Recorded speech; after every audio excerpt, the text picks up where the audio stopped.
Assalamualaikum warahmatullahi wabarakatuh. Waalaikumsalam warahmatullahi wabarakatuh. Bagaimana kabarnya hari ini? Alhamdulillah luar biasa. Allahu Akbar. Alhamdulillah.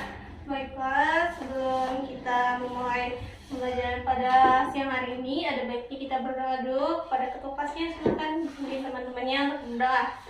Baiklah, sebelum mulai pembelajaran, marilah kita berdoa mulai. Berdoa selesai. Kelas punya Ibu Max absen dulu. Intan, Adelia, Hadir Bu. bagaimana kampungnya?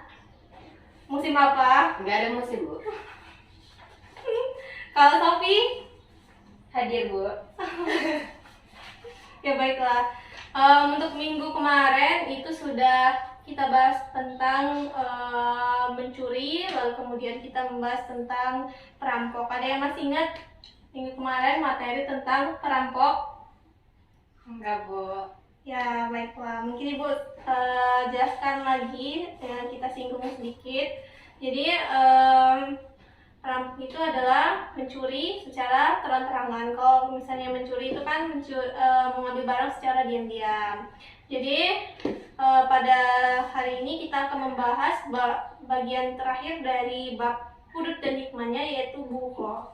Di sini ada yang tahu bughah itu apa? Enggak tahu Bu. Ya, jadi bughah itu merupakan berasal dari bahasa Arab ya, dari lafaz baghin yang artinya orang yang melampaui batas, atau juga biasa kita kenal sebagai pemberontak. Jadi baik, sebenarnya Ibu mau kalian, Sofi, baca bagian A dan B, lalu kemudian Intan membaca bagian C dan D. Silakan. Yang pertama ada definisi bughah. Bughah adalah bentuk jamak dari lafaz baghin yang bermakna setiap seseorang yang melampaui batas. Berasal dari kata bagyu yang bermakna kezaliman. Bughah secara istilah syara adalah kelompok yang melakukan pemberontakan terhadap imam atau pemerintah yang sah dengan cara memisahkan diri, tidak mematuhi perintah, dan tidak melaksanakan hak-hak yang menjadi kewajibannya. Kemudian ada kewajiban imam.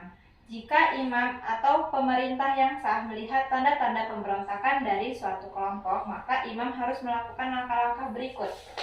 Yang pertama, mengirim utusan untuk menanyakan kepada mereka apa yang diinginkan, apa yang tidak disetujui atau tidak disukai dari keputusan imam.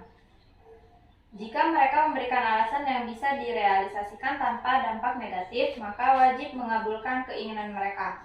Kedua, jika mereka tidak memberikan alasan atas pemberontakan mereka, maka imam harus menasihati, mengajak mereka untuk kembali menaati imam yang sah dan memberikan peringatan untuk memerangi. Yang ketiga, jika mereka tetap memberontak, maka imam memberikan ultimatum untuk memerangi mereka. Dan yang terakhir, jika mereka tidak berubah dan tetap memberontak, maka imam wajib memerangi mereka. Selanjutnya dilanjutkan. Baiklah, selanjutnya syarat-syarat memerangi bughah. Untuk memerangi bughah harus memenuhi syarat-syarat sebagai berikut. Yang pertama, mereka memiliki kekuatan baik dengan jumlah banyak atau senjata yang memungkinkan untuk melakukan perlawanan terhadap imam. Yang kedua, memisahkan diri dari imam dengan tindakan yang menunjukkan bahwa mereka keluar dari kekuasaan imam. Selanjutnya, memiliki alasan atas pemberontakan mereka terhadap imam. Yang terakhir, memiliki pemimpin yang ditaati. Selanjutnya itu hikmah memerangi bughah. Yang pertama itu memantapkan keyakinan bahwa tindakan pemberontakan adalah tindakan yang salah. Yang kedua, memahami bahwa persatuan umat adalah hal yang sangat penting.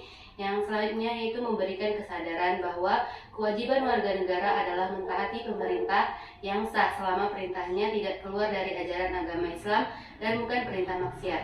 Yang terakhir itu tidak membiarkan tindakan pemberontakan karena pemberontakan menyebabkan perpecahan umat. Ya, baiklah, tadi kan sudah dibacakan ya tentang materi kita tentang bughah pada hari ini kan. Kira-kira sudah paham belum yang dimaksud dengan bughah? Sudah Bu. Ya, baik. Kalau misalnya kalian sudah paham, minggu depan itu kita akan mengadakan ulangan harian. Jadi mohon kalian persiapkan dulu materi-materi yang sudah dipelajari itu kalian ingat-ingat kembali. kalian juga ibu mau mengulas kembali untuk had-had bagi perilaku mencuri. Ada yang masih ingat hukuman bagi tindak pelaku pencurian? Sofi? Intan? Ya, baik ya.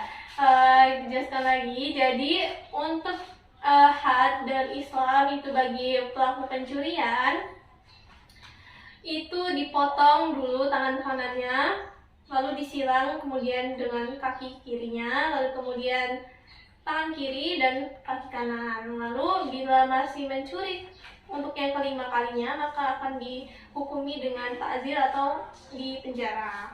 Lalu had-had perampok, ada yang ingat? Ada Bu, sudah. Ya, baik. Jadi untuk had-had perampok itu yang pertama, apabila dia membunuh lalu mengambil harta, dia akan dibunuh juga, lalu akan disalib selama 3 hari. Lalu apabila dia membunuh tapi tidak mengambil harta, maka dia akan dibunuh tapi tidak disalib. Lalu apabila dia tidak membunuh tapi mengambil harta, maka dia itu akan dihukumi ta'zir. Lalu untuk yang terakhir, apabila